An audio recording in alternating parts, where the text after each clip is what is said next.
Hello बच्चों, let's understand the question first. Question कहता है an electric potential difference will be induced between the ends of the conductor shown in the diagram when the conductor moves in the direction।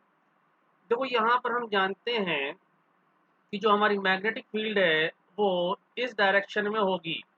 Now अगर हम induce जब ये rod move करेगी तो यहाँ पर मोशनल ईएमएफ आएगा जिसका फॉर्मूला हमारा E equal to V cross B dot L vector के इक्वल होता है। तो देखो अगर हमारी रॉड एस डायरेक्शन में या क्यू डायरेक्शन में मूव करेगी उस समय v और b के बीच का एंगल 0 डिग्री होगा। इसका मतलब कि अगर v और b के बीच का एंगल 0 डिग्री है या 180 डिग्री है तो v क्रॉस b की वैल्यू हमारी 0 के इक्वल होगी। यानी कि ये कंडक्टर हमारा ना तो q के लॉन्ग मूव कर सकता है और ना ही l के लॉन्ग, तो हमारा सेकेंड थर्ड ऑप्शन नहीं होंगे ना। अब देखते हैं कि अगर ये रॉड हमारी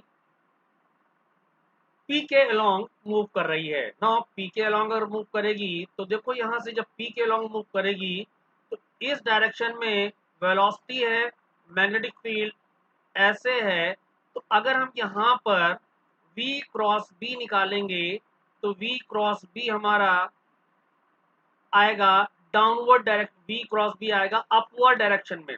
अगर हम v क्रॉस b की बात करेंगे इस इक्वेशन के लिए तो v cross b upward direction में आएगा। Now again v cross b और l के बीच का एंगल 90 डिग्री हो जाएगा तो डॉट प्रोडक्ट 0 होगा, इसलिए p ऑप्शन बी रॉन्ग है। नाउ अगर हम फोर्थ ऑप्शन की तरफ चलें तो यहाँ पर देखें फोर्थ ऑप्शन में वेलोसिटी इस डायरेक्शन में है,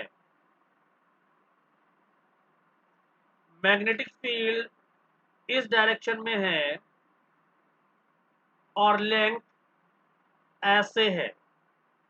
ये रॉड की लेंथ इस तरह से गिवन है।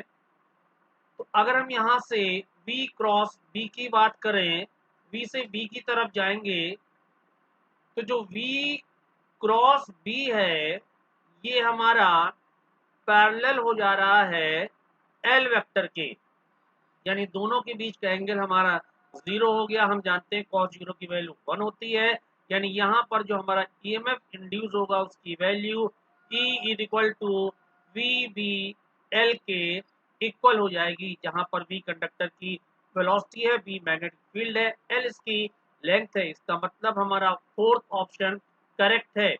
यही हमारा आंसर है ऑप्शन नंबर 4।